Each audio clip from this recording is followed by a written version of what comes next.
पिछले भाग में आपने सुना कि कैसे रूही वंश को लड़कियों की तरह रहने और उसकी तरह कपड़े पहनने को कन्विंस कर लेती है। आइए जानते हैं आगे क्या हुआ। रूही को वंश को मना कर देने के बाद उसने बिना किसी ऑब्जेक्शन के लड़कियों की तरह कपड़े पहनना शुरू कर दिया था।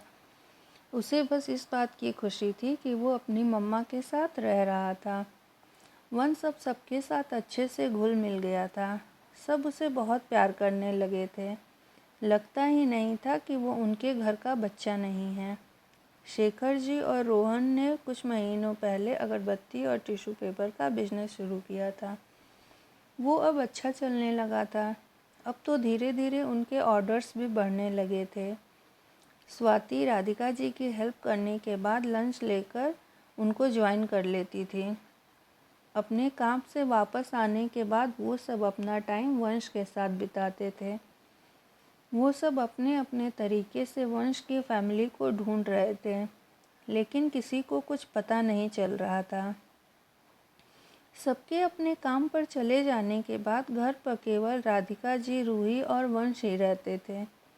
रूही भी थोड़ी देर के लिए मंदिर जाती थी और पुजारी जी से पूछती थी कि क्या कोई उस बच्चे को ढूंढने आया, तो पुजारी जी रोज ही मना कर देते थे। ऐसे ही एक दिन पंडित जी के मना करने के बाद वो उदास होकर वहीं मंदिर में बैठ गई। पुजारी जी ने जब उसे उदास देखा तो उससे पूछा, क्या हुआ बेटा, तुम इतनी उदास क्यों लग रही हो? क्या वो बच्चा तुम्हें परेशान कर रहा है? रूही ने कहा, अरे नहीं पंडित जी, वंश तो बहुत ही प्यारा बच्चा है, वो किसी को परेशान नहीं करता है। मैं तो बस ये सोचकर परेशान हूँ कि वंश के पापा और उसकी फैमिली उसे लेकर कितने परेशान हो रहे होंगे।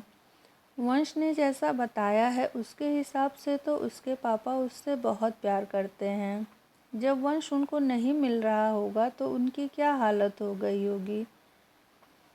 पुजारी जी ने उसे समझाते हुए कहा, बेटा तुम चिंता मत करो।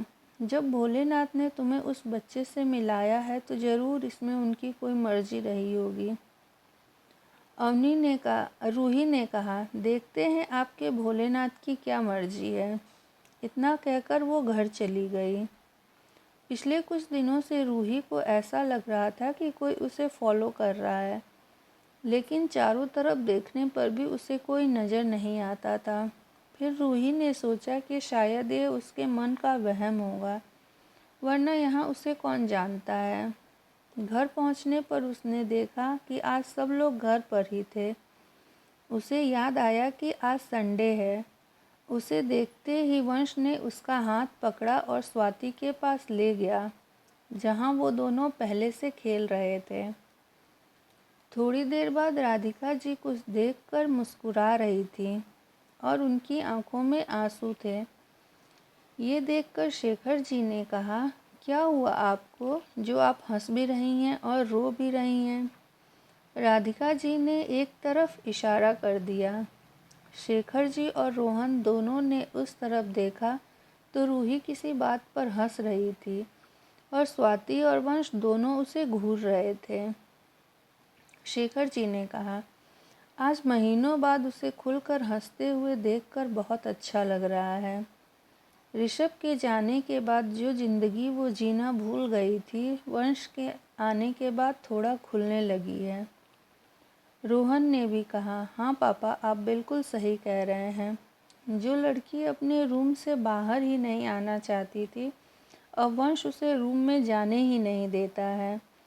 वो भी बिना किसी शिकायत के उसकी सारी बातें मान जाती है। राधिका जी ने कहा, इसीलिए तो कहते हैं जो होता है अच्छा ही होता है। अगर उस दिन वो मंदिर नहीं जाती तो वो कभी वंश से नहीं मिल पाती। रोहन ने पूछा, माँ उस दिन एग्जैक्टली हुआ क्या था? जो रूही घर से निकलना पसंद नहीं करती है वो मंदिर जाने को तैयार हो गई थी। आज के लिए बस इतना ही। अगले भाग में सुनेंगे कि रूही उस दिन मंदिर क्यों गई थी, जिसकी वजह से वो वंश से मिल पाई। तब तक के लिए बाय बाय।